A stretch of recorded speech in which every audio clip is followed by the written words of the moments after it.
আপনার নামাজ এক বিগত পরিমাণও যাবে না। মা বোনদেরকে বলছি, খবরদার, এই বিষয় থেকে ফিরে আসুন। রাগ করে একদিন, দুদিন, 3 দিন চলে যায়, মাস চলে যায়, বছর চলে যায়, স্বামীর রাগ ভাঙানোর চেষ্টা জীবনে কোনোদিন আপনি করেন নাই। আমাদের এক বোন জানতে চেয়েছে যে আসলে হাদিসের মধ্যে উনি পড়তে গিয়ে পেয়েছে কিছু নারীদের নামাজ আল্লাহ তাআলার কাছে কবুল হবে না। তো হাদিসের মধ্যে এ জাতীয় শব্দ চয়ন আছে কিনা, সরাসরি নারীদের কথা বলে এ জাতীয় কথা বলা আছে কিনা, অত্যন্ত গুরুত্বপূর্ণ একটি বিষয়। এবং এই হাদিসটি ইবনে মাজায় এসেছে। নবীজি সাল্লাল্লাহু আলাইহি সাল্লাম বলেছেন যে সালাসাতুন লা তুরফা সালাতুহুম ফাওকা রুউসিহিম।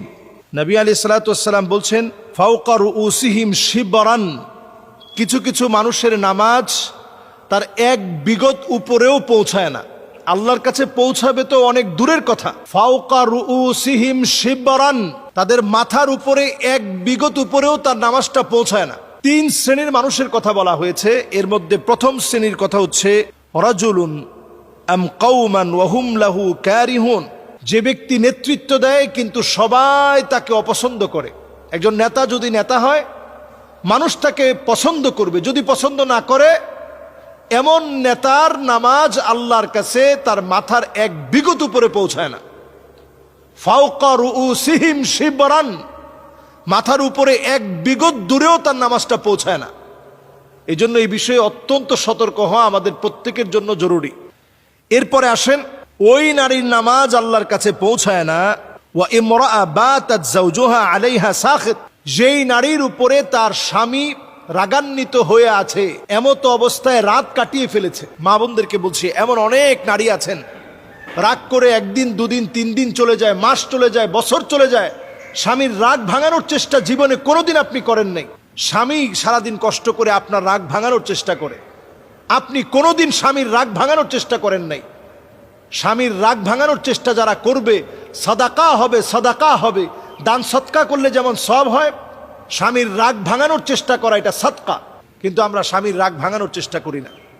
ওই অবস্থায় আপনি ঘুমিয়ে গেলেন, ওই অবস্থায় যদি মৃত্যু হয়, আল্লাহ তাআলা আপনার উপরে রাগান্বিত হয়ে আছেন, ওই অবস্থার উপরে আপনার মৃত্যু হবে। ওই অবস্থায় যদি আপনি নামাজ পড়েন, নবীজির হাদিস বলতেছে তার নামাজ আল্লাহর কাছে কবুল হবে না। ফাওকা রুউসিহিম শিবরান, আপনার নামাজ এক বিগত পরিমাণও যাবে না। মা বোনদেরকে বলছি, খবরদার, এই বিষয় থেকে ফিরে আসুন। স্বামীর সঙ্গে রাগ হয়েছে, সুন্দর একটা কথা বলে প্রশংসা করুন, রাগ মাটি হয়ে যাবে। স্বামীকে হাসানোর চেষ্টা করেন, স্বামীকে মনোরঞ্জন দেওয়ার চেষ্টা করেন, স্বামীর মন বোঝার চেষ্টা করেন। এরপর রাসূল করিম সাল্লাল্লাহু আলাইহি ওয়াসাল্লাম বলছেন ওয়া আখাওয়ান মুতাসারিআন, 2 ভাইয়ের মধ্যে বাকবিতণ্ডা হয়েছে, তর্ক বিতর্ক হয়েছে, এরপরে কথাবার্তা সব বন্ধ হয়ে গেছে, ভাই ভাই আর কথাবার্তা নাই। ভাই ভাই কথা চালু করেন, দ্রুত সম্পর্ককে বিল্ড আপ করেন। একজন মুসলিম আরেকজন মুসলমানের সঙ্গে কথা না বলে থাকতে পারে না, অন্তত সালাম দিয়ে সম্পর্ক ঠিক রাখেন, মহব্বত বৃদ্ধি করার চেষ্টা করেন। সে শত্রুতা করলেও আপনি মিত্রতায় তার শত্রুতাকে ভুলিয়ে দেন। আল্লাহ রাব্বুল আলামিন এটার মধ্যে সওয়াব রেখেছেন। তৃতীয় পক্ষ হিসেবে আপনি 2 জনের মধ্যে সম্পর্ক কিভাবে বাড়ায় দেওয়া যায় সেই চেষ্টা করেন, আপনি সওয়াবের মধ্যে অন্তর্ভুক্ত হবেন। আল্লাহ রাব্বুল আলামিন আমাদেরকে বোঝার তৌফিক দান করুক। আসসালামু আলাইকুম ওয়া রাহমাতুল্লাহি ওয়া বারাকাতুহু।